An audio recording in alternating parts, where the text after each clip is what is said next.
So if we look at your setup on the left-hand side now, Dennis, okay, you can see the hands are forward quite a bit. Yeah. And your head now is just behind the golf ball or behind the club head. The one on the right, I prefer to see you kind of back here with the head and the lead arm and the club now.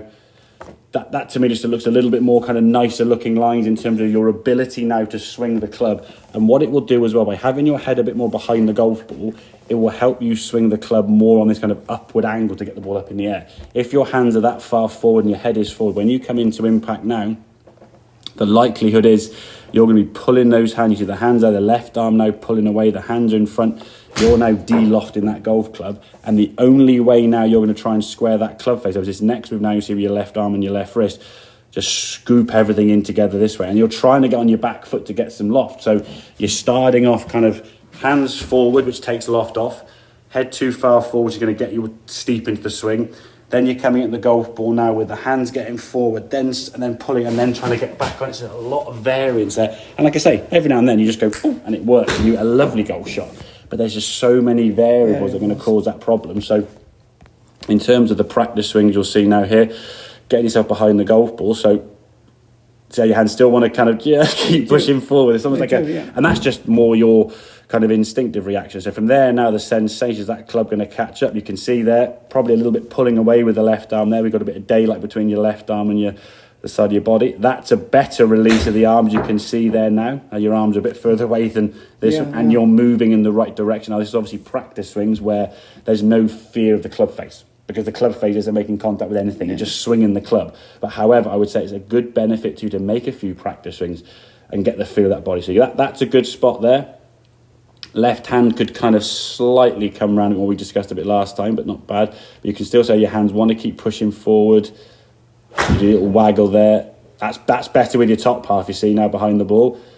Then there's a waggle again. See how that club now is leaning quite a bit again. You waggle it again. Not to. So they want to keep moving forward, your hands, You want to creep those forward. And that was okay. Backswing here now, and then we come back in the golf ball.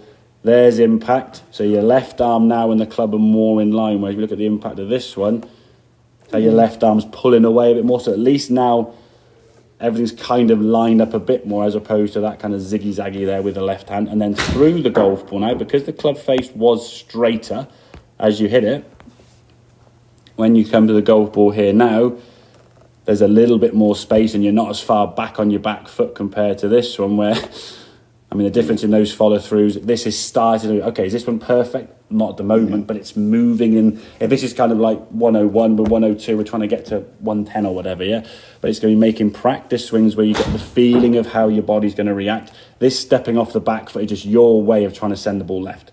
You've got to send the ball left with the club face changing direction because of the swing feeling from up here, trying to put some tape on that club, and you're trying to whip that tape off, Looser in the grip will help that, as we said. If people squeeze the club tight, this angle that you create now, you can't unhinge it, If you're there now and you're gripping so tight, it's like, you can't, this wrist is now locked in position, This is where we're going to get that kind of looser effect. So when we are here now, we're able to square the club face up correctly, keeping our head, our body, and our hands behind the ball as we're kind of flipping that tape off the club, If we get here and we pull with the hand to try and get power, or to try and send it left, everything swings left but the club face. And that's the sort of thing we said at the start with the question. People ask, well, what hits the golf ball, That's hitting the golf ball, Changing your feet position or changing where your shoulders are or your hands, it just doesn't do anything really.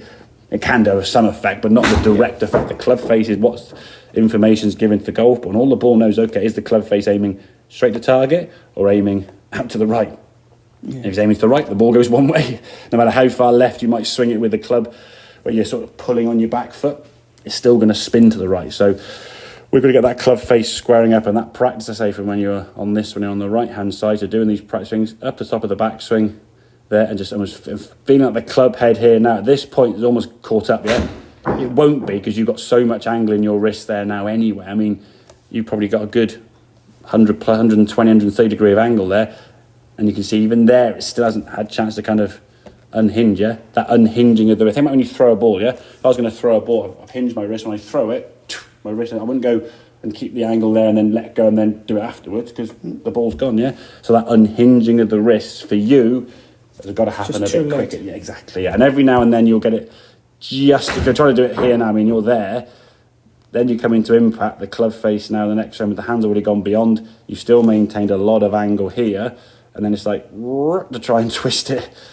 Yeah, you can see Sometimes you do it, but as I say, from a consistency standpoint, guys, I want that club to square up sooner, and the quicker it starts squaring up for you, the less slice spin you're going to generate, and also the chance of that club to accelerate to increase club up speed, yeah? If you're trying to do it the last second, there's not enough power. speed there anyway, yeah? Which is why when you do it straight, you tend to lose a bit of yardage, and it goes very, very low as a result. So It does go low, yes. yeah, so getting that set up position, hands are sort of level with the left side, try to stop pushing them forward.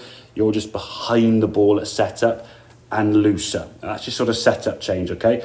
Swing wise, you want to feel that club head is winning the race, okay? So that's going to be a feel thing. In reality, we're all things to come at the same time.